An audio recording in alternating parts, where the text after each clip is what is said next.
Magandang umaga, Pilipinas. Narito ang latest kay Typhoon Goryo.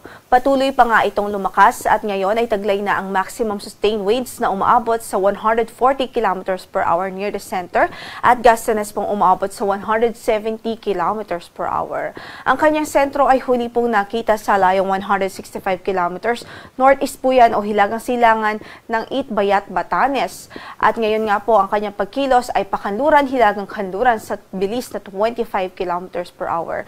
Kasalukuyan ay direktang naapektuhan po nito ang Batanes Province in terms yung hangin niya o severe winds. Makakaranas ng pabugso ng hangin doon sa Batanes Province. Habang in terms of mga pag-ulan naman ay nakakaapekto ito ngayon dito sa Batanes, maging sa Cagayan Province, Ilocos Norte at Apayao Province. Sa natitirang bahagi naman ng bansa ay habagat o southwest monsoon ang nakakaapekto at nagpe-prevail at nagdudulot din ho ito ng mga pag-ulan sa ilang bahagi ng ating kalupaan. Maya-maya lamang iisa-isahin po natin yung mga lugar na makakaranas ng mga pag-ulan dulot ng habagat.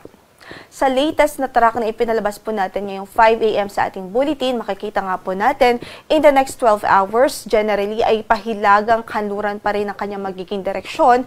So, inaasahan natin na magla-landfall po ito sa Taiwan o southern part ng Taiwan ngayong araw din. At nakikita nga po natin, based na rin po dito sa ating pinakita po na track, itong shaded areas kung saan makikita po natin hagip ng radius ng bagyo ang Batanes Province. Ibig sabihin, yung mga pagbugso ng hangin doon ay inaasahan dulot ni Typhoon Goryo.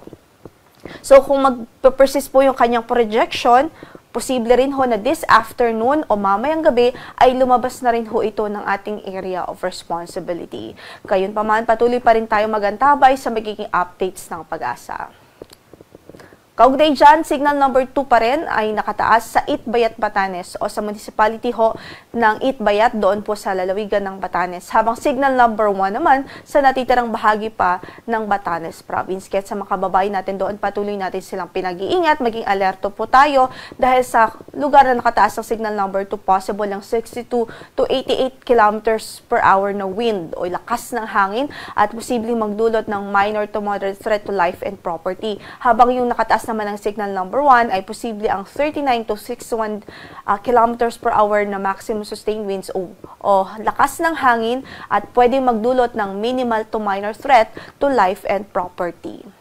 Samantala, dahil naman sa habagat, inaasahan din natin yung pagbugso ng hangin sa Babuyan Islands, northern portion ng mainland Cagayan, sa eastern portion ng Isabela at northern portion ng Ilocos Norte. Kaya pinag-iingat din natin ang ating mga kababayan doon dahil bagamat wala pong signal o tropical cyclone wind signal sa mga nabanggit nating lugar, ay posible pa rin silang makaranas ng mga pabugso ng hangin dulot ng bagyong Goryo. Ibig sabihin, dulot po ng southwest monsoon rather, yung na-enhance na habagat, na-enhance po ni Typhoon Goryo. Samantala, in effect pa rin ang ating weather advisory, so possible pa rin yung 50 to 100 millimeters of rainfall sa Batanes Province at Cagayan Province. Dahilan pa rin ito o direktang epekto pa rin ito ni Typhoon Goryo. Kaya pinag-iingat natin ang ating mga kababayan doon, maging alerto po at inaasahan nga natin ang halos widespread na pag-ulan dahil nga po sa epekto ng bagyo. Samantala, para sa forecast natin sa araw na ito, mananatiling maulap ang papawrin na may mga pag-ulan sa Ilocos Norte, Apayao at Cagayan Province dahil sa epekto ng bagyo.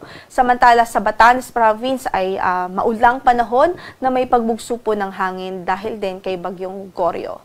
Sa natitirang bahagi naman ng ating bansa, so particular dito sa Mimaropa Region, dito po sa Masbate, Albay, Sorsogon at maging sa Camarines Sur at Catanduanes, asahan natin ang maulap na papawrin at mataas pa rin tsansa ng mga pagulan sa halos maghapon dahil sa epekto ng habagat. Samantala sa Metro Manila at natitirang bahagi naman ng bansa ay mga localized thunderstorms po ang pwedeng magdulot ng mga pag-ulan. Anytime of the day po yan. So, posible yung mga 5 minute to 1 hour na buhos ng ulan anytime of the day dahil sa mga pulong-pulong pagkidlat, pagkulog. Sa temperatura naman natin sa Metro Manila from 25 to 33 degrees Celsius ang inaasahang magiging agwat. Sa Baguio ay 16 to 22 degrees Celsius. Tugigaraw ay 24 to 32 degrees Celsius. Sa Lawag ay 24 to 31 degrees Celsius. Sa Tagaytay ay malamig din from 23 to 32 degrees Celsius at sa Legazpi ay 25 to 33 degrees Celsius.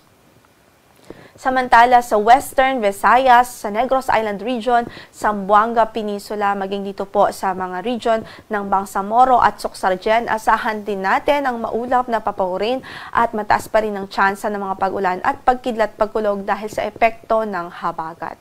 Sa natitirang bahagi naman ng Visayas at Mindanao, posible rin ang mga localized thunderstorms. So, paring maging kampante saan man ang lakad natin for today, huwag kong kalimutang magdala ng mga pananggalang sa ulan.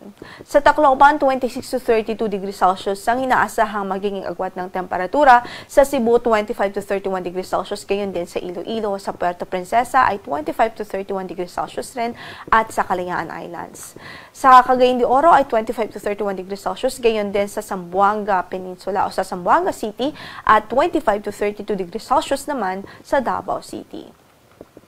Nakataas din ang ating gale warning ngayon sa Batanes. So, ibig sabihin, posible nga po o nakikita po natin na maalon hanggang sa napakaalon ng kondisyon ng karagatan doon, kaya't hindi pa rin ina-advise na pumalaot ang maliliit na sasakyang pandagat, especially yung maliliit na sasakyang pandagat dahil sa delikadong kondisyon ng karagatan doon dahil sa presence ng bagyong St. Corio sa extreme northern Luzon.